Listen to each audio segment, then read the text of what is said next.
Hello everyone, welcome back to my channel. কেমন আছো সবাই? আর তোমরা সবাই ঠাকুরের কাছে যেরকমভাবে আমার জন্য প্রার্থনা করো আমি সুস্থ হব না, এরকম হতে পারে?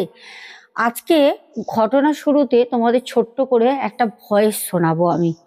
গত 1.5 মাস আগে এক বোন তার সন্তানের পড়াশোনার জন্য একটি কাজ করিয়েছিল। তো তার ফিডব্যাক সে আমাকে দেয়, অবশ্যই আমি তোমাদেরকে শোনাবো। তারপর ঘটনায় আসবো। দুটো ঘটনা আছে, সবাইকে বলবো খুব মনোযোগ সহকারে দুটো ঘটনা শোনো। গায়ে কাটা দিতে কিন্তু বাধ্য।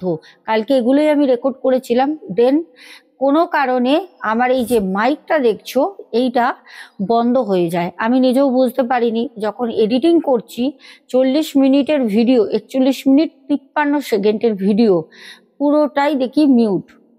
তারপর আমার আর মানে রেকর্ডিং করার আর কোনো শরীর দেয়নি, কারণ আমার শরীর এমনি খারাপ খারাপ ছিল। তার মধ্যেও রেকর্ড করেছিলাম, প্রচন্ড শ্বাস প্রবলেম হচ্ছিল আর প্রচন্ড কাশি হচ্ছিল।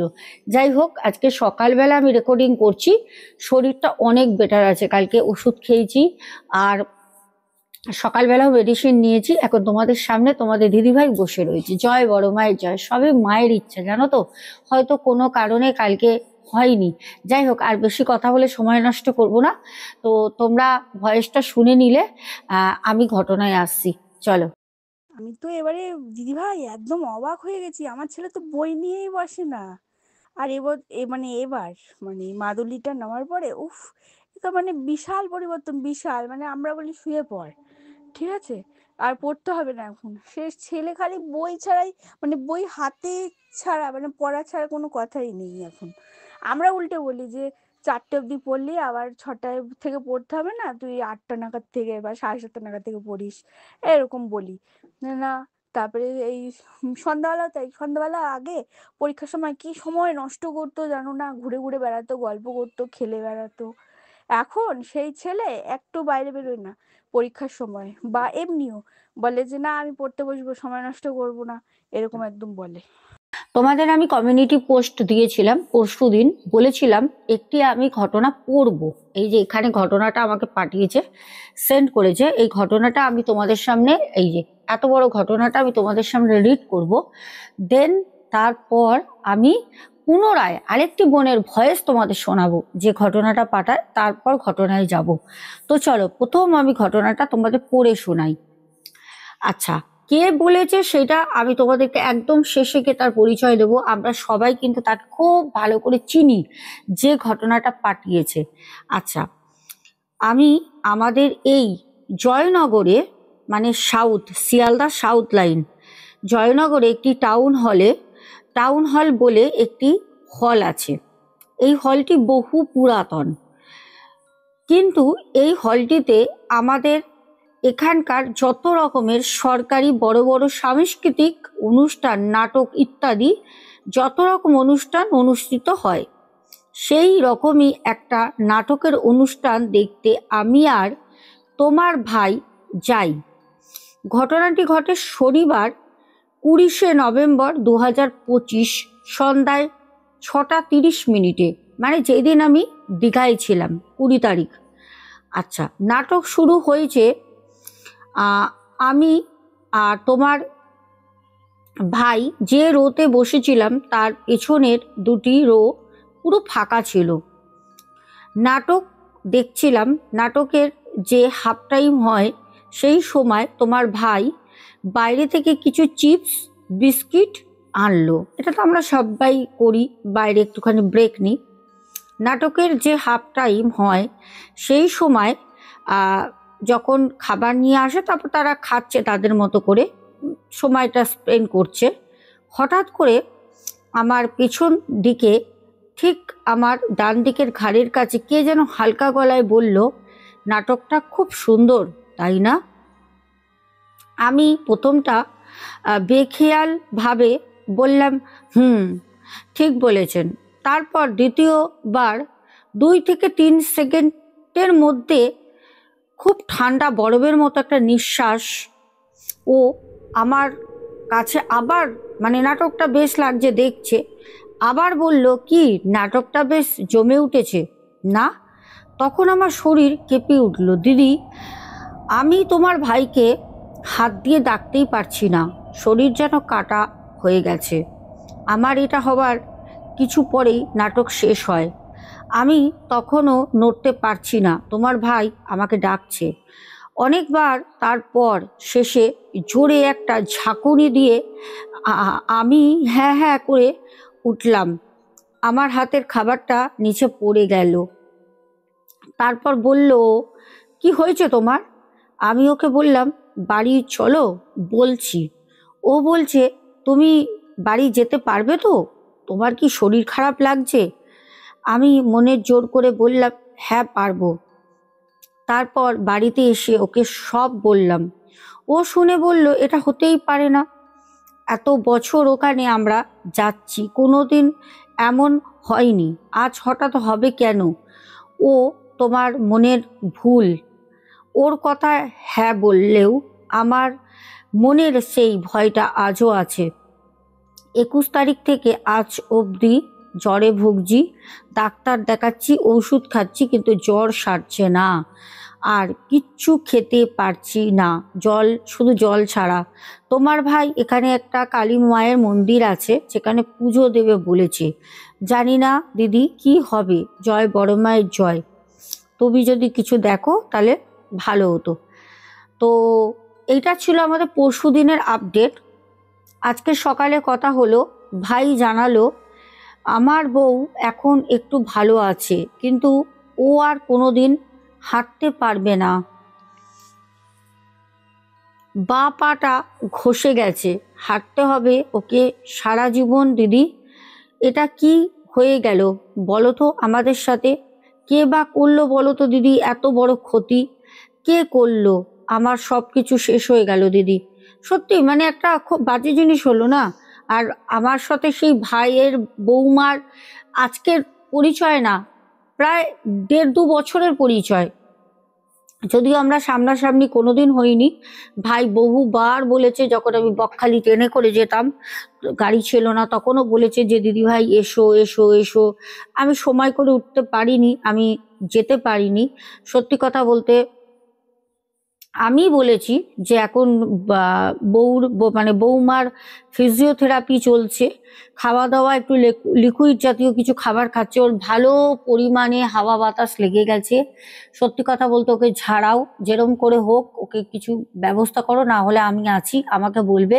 আমি অন ক্যামেরায় বলছি তোমাকে ভাই। আর আমাদের এই ভাইয়ের নাম হচ্ছে পুলক চক্রবর্তী। আমাদের ভূত সত্যি, সোনা কথা, আমাদের বেঙ্গলি ব্লগার সোনা, 3টে চ্যানেলই কিন্তু ভাই আর বৌমা দেখে। সত্যি খুব মর্মান্তিক লাগলো, সত্যি মন থেকে বলছি খুব খারাপ লাগলো। তারা তো একটা অনুষ্ঠান বা একটা নাটক দেখতে একটা থিয়েটার হলে গেছিল না, তারা কি জানতো যে তাদের সাথে বাড়ি যাওয়ার সময় হাসতে হাসতে ঢুকলাম, পায়ে হেঁটে বাড়ি যাওয়ার সময় তাদের সাথে কি হবে? সত্যি কথা বলতে খুব খারাপ লাগলো। তবে এইটুকুনি আমি বলছি, আমি তো মায়ের কাজ করি, আমি মায়ের কাছ থেকে পারমিশন নিয়ে বলছি, ভাই পুলক ভাই, তোমার বৌমার কিচ্ছু হবে না, ও আগের মতো সুস্থ স্বাভাবিকভাবে হাঁটবে। যদি হয় এই আমার মুখের কথাটা অবশ্যই আমাকে জানাবে, আমি কিন্তু আমার শ্রোতা বন্ধুদেরকে জানাবো। আর খুব শীঘ্রই হবে, 1 মাসও লাগবে না, বৌমা আবার আগের মতো হাঁটবে, দৌড়াবে, সব করবে, চিন্তা করো না। যাই হোক, প্রথম ঘটনাটা তোমাদের সামনে রিড করলাম। কেমন লাগলো আমাদের পুলক ভাই বলেছে, দিদিভাই তুমি সবটা বলতে পারো, যাতে মানুষ সতর্ক হয়। এইসব জিনিস শুধু একটা ঘটনার বেশ না, এসব জিনিস থেকে আমরা অনেক কিছু শিখতে পারি, অনেক কিছু জানতে পারি। তো চলো আমরা নেক্সট স্টোরিতে যাব। আমরা নেক্সট যে ঘটনা শুনবো সেই ঘটনাটা একটা হসপিটালের, কলকাতার খুব নামি খুব বড় একটা হসপিটালের ঘটনা আজকে তোমাদের সাথে শেয়ার করব। তার আগে যে বোন কাজল ভৌমিক আমাদের ঘটনাটা পাঠায়, তো তার একটু ভয়েস তোমরা শোনো, তারপর ঘটনায় আসছি। তখন আমাকে হেড ম্যাডাম বলে যে তুমি যেটা চেঁচামেচি করে ফেলেছো, এখানে অনেক পেশেন্টরাই দেখে, অনেক সিস্টাররা সবই জানে, এমনকি ডাক্তাররাও জানে, কিন্তু আজ তুমি যখন ভয়ে তুমি যখন চিৎকার করলে তখন সবটা জানাজানি হয়ে গেল। এই হলো দিদি আমার ওই হসপিটালে ভর্তি থাকা 1 মাসের অভিজ্ঞতা। তো দর্শক বন্ধু, তোমরা তো বোনের ভয়েসটা শুনলে, অ্যাকচুয়ালি তোমরা কিছু বুঝতে পারলে না বিষয়টা কি হয়েছে। এবার ঘটনাটা বলি খুব মনোযোগ সহকারে, একদম এতে ঠান্ডার আমেজ সেটাকে উপভোগ করতে করতে আজকে ঘটনাটা শোনো, বেশ ভয়ের। কাজল ভৌমিক বোনের নাম। বোনের সাথে যখন ঘটনাটা ঘটে তখন বোনের ওই সময় বয়স ছিল 13 থেকে 14 বছর। বোন তখন স্কুলে পড়ে। বোন জানায়, দিদি ভাই একদিন আমি স্কুলে যাই, হঠাৎ করে মাথা ঘুরে সেন্সলেস হয়ে পড়ে যাই। তো যখন আমি মাথা ঘুরে সেন্সলেস হয়ে পড়ে যাই, স্কুলে যারা টিচার ছিলেন জল দেয়, স্কুলের বান্ধবীরা যে ছিলেন তারাও আমাকে জল টল দিয়ে, সবাই গালে হাত দিয়ে ডেকে আমাকে তোলে। আমাকে টিচার জিজ্ঞেস করে যে কি হয়েছে তোর, শরীর খারাপ? আমি কোনো কথা বলি না, চুপচাপ থাকতাম, ভয় ভয় লাগতো, মাথা নিচু করে আছি। তো সেই দিনের মতো তো গেল। দেন আমি আবার 2 থেকে 3 দিন পর যখন স্কুল যাই, তখন 2-3 দিন গেছি, কিছু হয়নি। 2-3 দিন পর আবারও আমি সেন্সলেস হয়ে পড়ে যাই। তার আগে আমার খিঁচুনির টান আসে, আর মানে অদ্ভুতভাবে আমি সেন্সলেসটা হতাম। এই না যে আমি পড়ে গিয়ে সেন্সলেস হয়ে গেলাম, কাঁপতাম, এরকম হতো। তখন হেড টিচার আমাকে যখন জ্ঞান ফেরে তখন বলল যে তোর বাবাকে বলেছিস তোর আগের দিন যেরকম স্কুলে সজ্ঞান হয়ে গেছিলি সেই কথা? আমি তখন হেড টিচারকে বললাম যে না। তখন বলল যে তোর বাবার নাম্বার দে, তোর বাবাকে ফোন করে ডাকবো। তো তখন বোন তার বাবার নাম্বারটা দেয়। তার বাবা যথারীতি স্কুলে আসে। আসতে তখন হেড টিচার বলে যে আপনার মেয়ে আজকে নিয়ে প্রায় 2 দিন ও স্কুলে এসে মাথা ঘুরে পড়ে যায়, এই কারণটা কি? তখন তার বাবা বলে আমি এই বিষয়ে তো কিছু জানি না। তখন বলে ও আপনাকে গিয়ে কিছু বলেনি কাজল? তো কাজলের বাবা বলে না। সব বিষয়টা টিচারের মুখ থেকে জানার পর টিচার তখন বলে যে ওকে নিউরো ডাক্তার দেখান। ইমিডিয়েট একটি শিয়ালদায় খুব নামি একটি হসপিটাল, মোটামুটি আমরা ওয়েস্ট বেঙ্গলের সবাই চিনি, আর বাইরে থেকেও দূর দূরান্ত থেকে প্রচুর লোক চিকিৎসা করতে আসে ওখানে। ওখানে অ্যাডমিট করতে বলা হয়।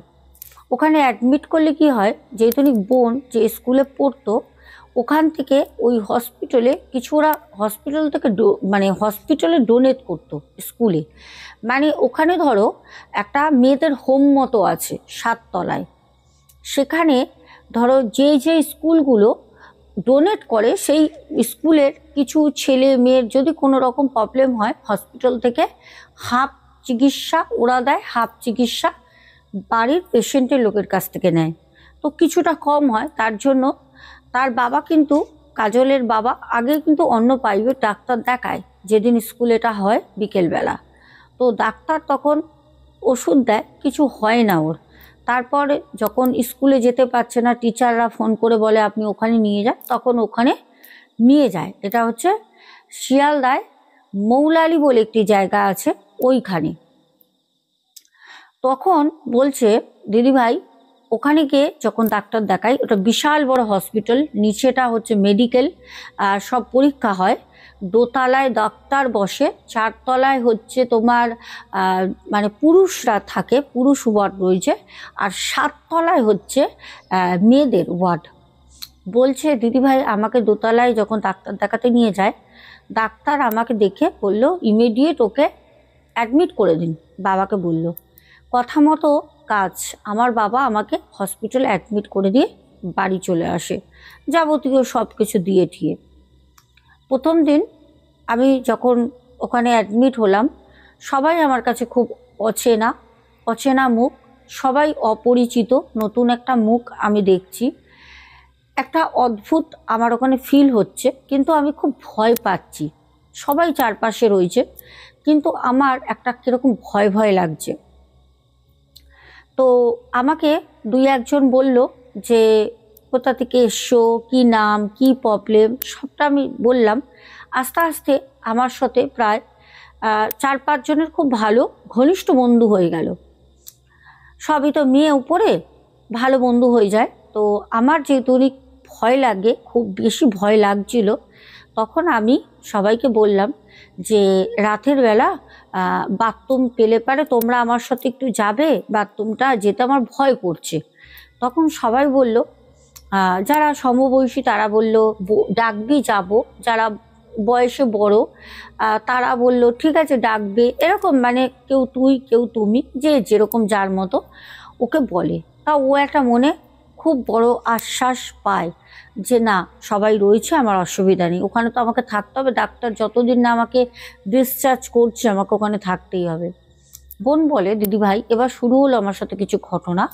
প্রথম দিন আমি ঘুম আসছে না, প্রথম দিন একটা নতুন জায়গায় গেলে হট করে তো ঘুম আসে না, আমি আমার মতো শুয়ে রয়েছি।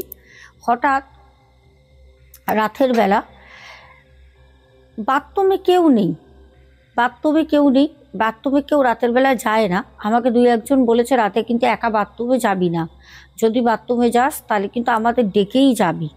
তো আমি তাদেরকে বললাম কেন? তারা তখন আমাকে বলল যেটা বলছি নতুন এসছিস, আমাদের না ডেকে যাবি না, একা গেলে মরবি, এই কথা বলে। তো এমনি বোন একটু ভীতু, বোন তখন ভাবলো যে না না আমি তো একা তো যাবই না, আর সবাইকে ডেকে বলে নিয়েই যাব। তো বোন তখন কি করে, বলছে দিদি ভাই আমার যখন শুয়ে রয়েছে রাতে ঘুম আসছে না, হঠাৎ দেখছি বাথরুমে কল ছেড়ে দিল কেউ, ছচ্চর ছচ্চর ছচ্চর করে খুব স্পিডে জল পড়ছে। বালতির জল যদি বালতিতে ভর্তি থাকে ধরে যদি কেউ টানে, যে আওয়াজ হয়, জল ভর্তি যদি বালতি কেউ ধরে টানে যেরকম শব্দ হয় ওই রকম শব্দ হচ্ছে। তারপর মগ যদি পড়ে যায়, গড়িয়ে মগ, জলের মগ পড়ে গেলে যেরকম শব্দ হয় সেরকম শব্দ হচ্ছে। অদ্ভুতভাবে আমার একটা ভয় লাগছে, একটা ভয় কাজ করছে, যেগুলো কি হচ্ছে। বাথরুমও পেয়েছে, কাউকে বলতে পারছি না, ভয় তো উঠতেই পারছি না। আর একটা কাজ করতো, যারা নার্স ছিল তারা রাতের বেলা ওখানে 4 জন মানে অপারেশন রুগী ছিল, তাদের জন্য বিশেষ করে। আর এমনিতে রাতের বেলা সব হসপিটালেই দেখবে 11টা 12টার দিকে সব লাইটগুলো ওয়ার্ডের কিন্তু বন্ধ করে দেয়, নার্সরা বন্ধ করে বলে এবার সব ঘুমাও। কিন্তু বাইরের যে যাতায়াতের পথ করিডর রয়েছে, বাইরে যে ওয়াশরুম যাচ্ছে ওখানে যে লাইট ওগুলো কিন্তু জ্বলে। বোন দেখছে পুরো ওয়ার্ড অন্ধকার করে দিয়ে চলে গেছে। একজন নার্স দিদি বলছে আমি আলোটা পড়েছে তো বাইরে, জানলা রয়েছে, জানলাগুলো সন্ধ্যে হলেই নার্সরা বলতো বন্ধ করে দিবি, জানলা খুলে রাখবি না। জিজ্ঞেস করলে বলতো মশার জন্য, অ্যাকচুয়ালি মশা ছিলই না, কিছুই না। পরে পরে সবটা জানতে পারি, আসছি পুরো ঘটনাটা শোনো। তো তখন বোন বলছে দিদি ভাই আমি দেখছি মানে বাথরুমের লাইটটা আপনা আপনি জ্বলছে নিভছে, জ্বলছে নিভছে, এটা প্রত্যেকটা দিনের রাতের ঘটনা, লাইট জ্বলতো নিভতো। তো সেই দিন রাতে বোনের তো বাথরুম পায়, বোন তখন সবাইকে ডাকে, সবাই বলেছিল একা যাবি না, সবাইকে ডাকে, গিয়ে গিয়ে পাশের বেডের, ও বোনের বেড নম্বর ছিল 2, বোন ডাকতে তখন সবাই উঠে উঠে, এবার কেউ বলছে না আমি যাব না, কেউ বলছে চল যাব, এরকম 4-5 জন যায়। সবাই একে একে বাথরুমে গেছে, বোন দাঁড়িয়ে রয়েছে, দেখছে লাইটটা নিভছে চলছে, নিভছে জ্বলছে। বোন যখন লাস্টে গেছে তখন ওর প্রচণ্ড ভয় লাগে, ও যখন বেরোয় দেখে যে যার মতো গেটের সামনে এসে দাঁড়িয়ে রয়েছে, মানে বাথরুম থেকে সরে এসে ওয়ার্ডের গেটের সামনে দাঁড়িয়ে। ও দৌড়ে কোনো রকমে ওদের কাছে এসে যে যার মতো শুয়ে পড়ে। কিন্তু লাইটটা যখন সবাই চলে যায়, সে ওকে বলল কাজল লাইটটা অফ করে দে। কাজল কি করে, লাইটটা অফ করেনি, ভয় লাগছে বলে লাইটটা জ্বলছে। প্রথম দিন ও অতটা রুলস রেগুলেশন জানে না যে রাতের বেলা লাইট অফ করেই শুতে হয়। তো সকালবেলা যখন নার্স দিদিরা আসে, এসে প্রচণ্ড চিৎকার চেঁচামেচি, কে লাইট জ্বালিয়ে রেখেছে, ওয়ার্ডের লাইট জ্বলছে, হ্যাঁ কে জ্বালিয়ে রেখেছে। এবার সবাই বলছে আমরা করিনি, ও বলছে আমি করিনি, ও বলছে আমি করিনি। তখন দেখছে কাজল ঘুমাচ্ছে, ও তো ভয়তে রাতভর ঘুমই হয়নি, লাইট জ্বালিয়ে শুয়েছে তো ওই জন্য ওর ঘুমই হয়নি। তো যখন দেখছে তখন নার্সরা এসে বলছে যে এই মেয়েটা ঘুমাচ্ছে কেন, এই মেয়েটা কালকে নতুন অ্যাডমিট হয়েছে না, বলছে হ্যাঁ, বলছে ডাকো ওকে। তো পেশেন্টরা ওকে ডাকে, তখন নার্স দিদি একজন এসে বলছে, হেড নার্স যে কি ব্যাপার, রাতের বেলা লাইটটা অফ করোনি কেন, বাথরুমে উঠেছিলে লাইটটা জ্বালিয়ে রেখেছো? তখন ও বলছে আমার ভয় লাগছিল, আমি লাইটটা অফ করিনি, তাই জ্বালিয়ে রেখেছি বলে ওকে অনেক কথা বলে। হ্যাঁ, তোমারই একার ভয় লাগে, এখানে এত পেশেন্ট রয়েছে, তাদের ভয় লাগছে না, তোমারই ভয় লাগছে। হ্যাঁ, এইসব কথা বলে, এইসব বাজে জিনিস এসব মন থেকে বের করে দাও বলে তারা চলে যায়। বোন বলছে দিদি ভাই, আমি ডাক্তার দেখানোর ছিল, আমাকে ডাক্তারের কাছে নিয়ে যাবে। তো একজন এসে বলল যে তোমাকে ডাক্তারের কাছে নিয়ে যাওয়া হবে, তুমি রেডি হও। তো আমি রেডি হয়ে সিঁড়ির কাছে যখন আসি, সিঁড়ি দিয়ে নামবো, দোতলায় 7 তলায় ছিলাম। বলছে তুমি বিশ্বাস করবে না দিদি, একটা বাচ্চা মেয়ে দেখছি সিঁড়ির রেলিং ধরে ধরে নামছে, রেলিং ধরে ধরে উঠছে, বাচ্চা মেয়েটা নামছে উঠছে। তা ও দেখে, দেখার পর ডাক্তার দেখাতে যায় দোতলায়, ডাক্তার দেখানো হয়, দেন উপরে চলে আসে। বিকেলবেলা মানে সন্ধে সন্ধে যখন হয়, তখন ও ভিতরে হাঁটাহাঁটি করছিল, আরও সবার সাথে ভালো একটা পরিচয় হয়ে গেছে ওর। তো ও বাইরেটা বেরিয়ে জানলা দিয়ে বাইরে দেখছে, দেখতে দেখতে হট করে দেখে বাচ্চাটা সিঁড়ির কোণে, একদম সিঁড়ির কোণে বসে বসে কাঁদছে, কান্না করছে, কান্নার আওয়াজটাও বোনের কানে আসছে। বোন বলছে কে কাঁদছে, যখন তাকায় দেখছে সিঁড়ির কাছে একদম খুঁজিমুজি হয়ে বসে কাঁদছে। তা এইটা দেখে ও ভাবলো যে পেশেন্ট নাকি, কিন্তু বাচ্চাটাকে তো কাল থেকে আমাদের ওয়ার্ডে দেখছি না, বাচ্চাটা কাঁদছে কেন, কি হয়েছে? তো বোন কি করে, ছুটে ও ওয়ার্ডে ঢুকে যেগুলো মানে যাদের সাথে খুব ভালো বন্ধু হয়ে গেছিল তাদেরকেও বলে। তারা তখন বললো কোথায় বাচ্চা মেয়ে, চল তো, সাথে এসেছে। তখন বোন বলছে এই দেখ বসে রয়েছে। ওরা দেখতে পাচ্ছে না, কিন্তু বোন দেখছে বাচ্চা মেয়েটা ওখানে গুটি সুটি মেরে কিন্তু বসে আছে, যেটা বোন দেখছে সেটা ওরা দেখতে পাচ্ছে না। ওরা তখন বলছে মাথা খারাপ হয়ে গেছে নাকি, তোর মাথা খারাপ, চল। যাই হোক, চলে গেছে। তারপর একটা পেশেন্টের অপারেশন হয়েছে। এবার কি হয় বলতো, সব মেয়েরা একসঙ্গে থাকে তো একটা ওয়ার্ডে, হই হই হই হুল্লোড়, একটা বন্ধুর মতো সম্পর্ক, একটা পরিবার হয়ে যায়। যেই কয়েকদিন থাকে সবার মধ্যে একটা খুব ভালো বন্ডিং হয়। তো তো অনেক মেয়েগুলো বলছে যে চল, ওর অপারেশন হয়েছে, ওকে বেডে দিয়েছে, ওকে ডেকে আসি। তখনও অজ্ঞান, ওরা দেখতে গেছে। বলছে ওই মেয়েটা দিদি ভাই, ওর কিছু একটা জায়গায় ঘাও হয়েছিল, ঘাটা পচে যায়, ওটা অপারেশন করে ওকে বেডে দিয়ে যায়। আমরা যখন গেছি না, একটা পচা মানে ভ্যাপসা পচা একটা চামড়া পচা গন্ধ বেরোচ্ছে। তা আমরা আবার ছুটে চলে আসি যে যার মতো, মানে ওখানে না থাকা যাচ্ছে না, ওকে একটু আলাদা রেখেছিল রুমে। তো বলছে ওই মেয়েটার সাথে ওর পরে পরে বেশ ভালো, খুব ভালো একটা সম্পর্ক হয়। এবার ওই মেয়েটাকে ও খুব রাগাতো, এই কাজল বোন খুব রাগাতো, ঝগড়া করতো, এরকম অনেকের সাথে হতো, মানে কিছু নিয়ে ঝগড়া হলো, কোনো কিছু নিয়ে আবার বন্ধু হয়ে যেত, তো এরকম হতো। এবার ঘটনাটা ঘটে, বোন বলছে দিদি ভাই, রাতের বেলা প্রায় সবাই একসঙ্গে উঠতাম, আর তো কেউ একা একা উঠতামই না, সব তো আস্তে আস্তে জানতে পারছি, কিন্তু কেউ কিছু বলতো না। যত ঘটনা যেন আমার সাথেই ঘটতো। নার্স দিদিরা এসে আমাকে প্রচণ্ড বকতো, বলতো সব কি তোর সাথেই হয়, এত মানুষ রয়েছে কারোর সাথে কিছু হয় না, কেউ কোনো অবজেকশন করে না, তুই এত রাতের বেলা চিল্লাস কেন? ও ভয়তে চিল্লাতো, মা গো বাবা গো বাঁচাও এরকম করে চিল্লাতো।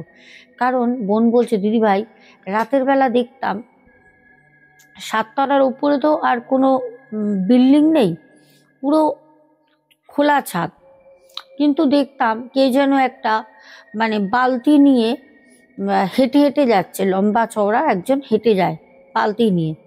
তো বোন এই জিনিসটা বহুবার রাতে দেখে, ও প্রচণ্ড ভয় পায়, ও সবাইকে বলে, সবাই জিনিসটাকে না খিল্লি করে। সবাই কিন্তু জানতো বিষয়টা, কিন্তু কেউ মানতো না, কারণ যে যার মতো চুপচাপ থাকতে হবে যদি কোনো রকম বাজে কিছু ঘটে। কিন্তু এই বোন এতটাই ভীতু, এ এত চিৎকার করতো। একদিন সকালবেলা নার্সটা আসলো, হেড নার্স, হেড আয়া, সাথে আরও অনেকে। এসে তখন বলে, কাজল তুই রাতের বেলা তো চিৎকার করিস কেন, কি হয় তোর সাথে বলতো, তুই কি দেখিস? তখন ও সবটা বলে, বাচ্চাটার কথাও বলে ও। তখন তারা বলে যে এসব ফালতু মিথ্যে গুজব রটাবি না, যদি এইসব বলিস হসপিটালে যদি বদনাম হয় তাহলে পারে তোর কিন্তু খবর আছে, ডাক্তারকে বললে ডাক্তার তোকে চিকিৎসাও করবে না। ওকে এইসব বলে ভয় দেখায়। তা ও আর কোনো কথা বলেনি, ভয়তে চুপচাপ মাথা নিচু করে থাকতো। বলে, দিদিভাই রাতের বেলা একদিন আমাদের ওই ভয় পেতাম বলে একজন, আমি এখানে নার্সের নামটা নিলাম না, ও আমাকে বলেছে একজন বাংলা অভিনেত্রীর নাম, তাকে আমার খুব ভালো লাগে পার্সোনালি। তার বাবাও চলচ্চিত্র জগতের খুব ফেমাস একটা মুখ, আশা করি তোমরা বুঝতে পারবে। সেই মেয়ের নামেই নাম। দেখি তোমরা কারা কারা গেস করতে পারলে কি হতে পারে আমাকে জানাবে, ঠিক আছে? নামটা তোমরা দেখি কজন বলতে পারো। আচ্ছা, তো সেই নামে নার্সটার হচ্ছে নাম। বলছে সেই নার্সটা দিদিভাই সব জানতো। ওই নার্সটাকে দেখতাম প্রায় প্রায় অন্য ওয়ার্ডেও থাকতো, ঘুমাতো না। এটা শুনেছি সবার কাছ থেকে যে ওই নার্স আগেও ওই ওয়ার্ডে মেয়েদের ছিল, উনি ঘুমাতো না। সেই দিনকে উনি কিভাবে ঘুমিয়ে পড়লো জানি না, হঠাৎ আমি তো ঘুমাচ্ছি, হঠাৎ একটা ঘটনা ঘটলো। এবার শোনো, গায়ে কাটা দেবে।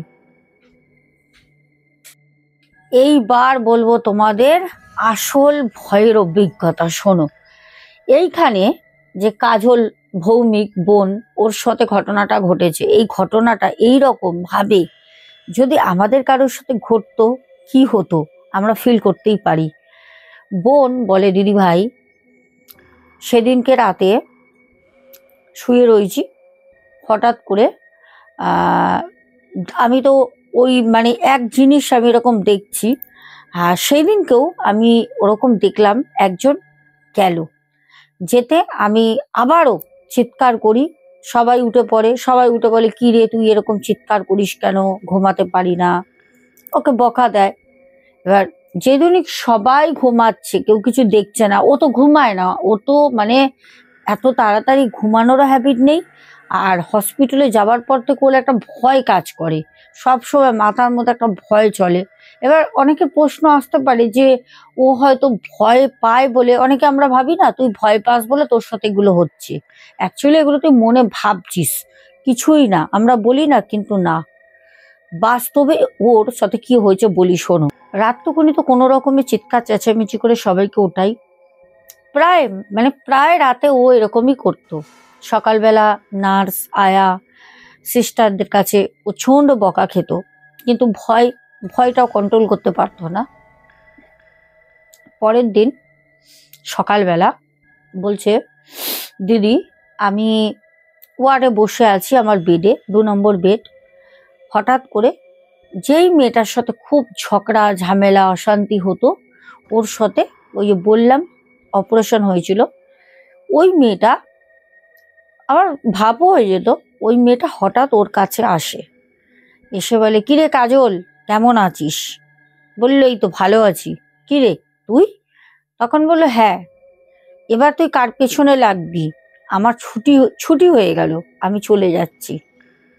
তখন একটা খারাপ লাগে না, একটা মেয়ের সাথে, মেয়ে বলো ছেলে বলো, একসাথে থাকা, ঝগড়া করা, আবার ভাব হওয়া, গল্প করা, নানা রকম স্কুলের গল্প, প্রেমের গল্প, তো হয় না, চলে গেলে একটা খারাপ তো লাগে। হয়তো কেউ কাউকে চিনি না, কদিন এসে পরিচয় হয়েছে, তো তখন বোন বলল যে ও তুই চলে যাচ্ছিস, তোর ডাক্তার ছুটি লিখে দিয়েছে? বললো হ্যাঁ। তো ও বাড়ি চলে যায়। বলছে, দিদি ভাই খারাপ লাগে, তাও ভাবলাম যে আমিও তো বাড়ি চলে যাব, আমিও তো এখানে থাকবো না, ডাক্তার লিখে দিলে আমিও চলে যাব, ডাক্তার না লিখলে তো হবে না। যাই হোক, এইসব 7-5 ভাবে। বলছে, দিদি ভাই সেদিন রাতে আমি ঘুমাচ্ছি, হঠাৎ অন্ধকার, হালকা একটা আলো জ্বলছে, পুরো তো অন্ধকার থাকে না, হালকা আলো, বাইরে যেহেতু অনেক আলো জ্বলে, কাছের জানলা, আলোটা আসে ভিতরে। বলছে, আমাকে এসে বলছে, এই কাজল চল বাথরুমে যাবি না? তখন কাজল বলছে, হ্যাঁ যাবো। দাঁড়া বলে ও ভাবছে গলাটা তো খুব চেনা চেনা লাগছে। একটা আমাদের সিক্স সেন্স আমাদেরকে দেখবে অনেক কিছু বোঝায়, অনেক কিছু আমাদেরকে আগেই বোঝায়, আমাদের মেমোরিতে পড়ে যায়, কিন্তু আমাদের শরীরটা আগে জানায়। সরি। তখন কাজল চোখটা খোলে, যেই ভয়েসটা তোমাদের শোনালাম। কাজল বলে, দিদি ভাই আমি তোমাকে বললে তুমি বিশ্বাস করবে না, সে কি মুখের দৃশ্য, চোখগুলো লাল, সেই জ্বলছে চোখগুলো না, লাইটের মতো জ্বলছে। চুলটা ছাড়া, ওর বড় বড় চুল ছিল, চুলটা যেন মনে হচ্ছে মানে ঝাঁকড়া হয়ে হাওয়ায় উঠছে, যেন শুনলে অনেকের মনে হবে এ তো হিন্দি মুভির কোনো ঘটনা বলছে। কিন্তু দিদিভাই আমার সাথে হয়েছে আমি জানি। আর যখন ও ঘটনাটা বলছিল না, কথা জড়িয়ে যাচ্ছিল ভয়তে। একটা মানুষ যখনই দেখবে ভয়তে কোনো কথা বলবে, একটা মানুষ এমনি কোনো গল্প করছে কথা জড়াচ্ছে সেটা মিথ্যে, কিন্তু কোনো ভয়ের কথা বলতে বলতে তার গলায় সে ভয়ের কাঁপুনিটা এসে গেছে, সে তখন ভয়টা ফিল করছে, সেটা কখনো মিথ্যে হতে পারে না। একটা ভয়েস, আমি যাদের বলি তোমরা ঘটনা ভয়েসে বলো, আর টাইপিং করলে সময় লাগবে, ভয়েসে বলো, কারণ আমি বুঝতে পারি যে কে ঘটনা সত্যি বলছে কে মিথ্যে কথা বলছে, ভয়েসেই বোঝা যায়। আমি তাদের ঘটনা দিই, কারোর ঘটনা সিলেক্টই করি না আমি। যাই হোক, তো বোন এইটা দেখে চিৎকার করে জ্ঞান হারায়।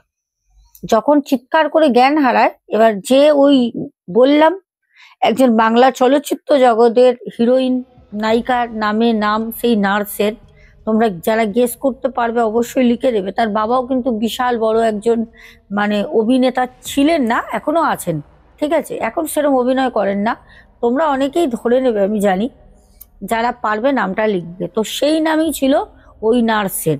তখন ওই নার্স উঠে তাড়াতাড়ি করে বোনকে বলে, এই কি হয়েছে রে, ওট ওট, মুখে চোখে জল দিয়ে সাথে সাথে ওকে জাগায়। তখনও সবটা বলে, পুরো একদম ওয়ার্ডে যারা ছিল, যে অপারেশন হয়েছে সেও তাকিয়ে রয়েছে ঘেঁটি ঘুরিয়ে, যে একটু সুস্থ সে ওর কাছে চলে এসছে। তখন নার্স চেয়ার নিয়ে সামনে বসে, বসে তখন বলল যে আমিও জানি, আমিও জানি, আমি ওই জন্য তোদেরকে বলি যে তোরা রাতের বেলা একা একা কেউ যাবি না, আমিও জানি যে এখানে কি আছে। তখন সবাই জানতে চায় যে দিদি বলো না দিদি কি আছে, কি ব্যাপার। তখন বলে তোরা ভয় পাবি না তো, আর এই কথা কাউকে বলবি না তো। বললো না। তখন সেই নার্স দিদি যিনি ছিলেন উনি তখন ওনার অভিজ্ঞতা বলেন, বলছে আমি সব জানি, আমি ওই জন্য রাতে ঘুমাই না, ডিউটি নিলে আমার ভয় করে না, আমি জেগে থাকি। বলে ওই যে বাচ্চা মেয়েটার কথা বলেছিলিস না তুই, বলছে হ্যাঁ। বলে ওই বাচ্চা মেয়েটা একটা ঘটনা বলি। তখন বলছে কি, বলছে ওই মেয়েটা হার্ট ছিল ফুটো, হার্ট ফুটো ছিল। ওই মেয়েটা বাড়ি থেকে ওই হসপিটালে অ্যাডমিট করে যায়। মেয়েটার হার্টের যেদিন অপারেশন হবে সেই দিন অপারেশন থিয়েটার রুমে নিয়ে যাওয়ার 10-15 মিনিট আগেই মেয়েটা ভয়তে অজ্ঞান হয়ে যায়। যখন অপারেশন রুমে নিয়ে যাওয়া হয় তখন নার্স যারা ছিল, ইনিও ছিলেন ওই সময়, তখন এরা বলে যে ডাক্তার আপনি ওকে অজ্ঞান করে অপারেশনটা করুন। ডক্টর অতটা গুরুত্বই দেয়নি। ডক্টর বলে ও অজ্ঞান হয়ে গেছে, ওর মধ্যে অপারেশন হয়ে যাবে, অসুবিধা হবে না।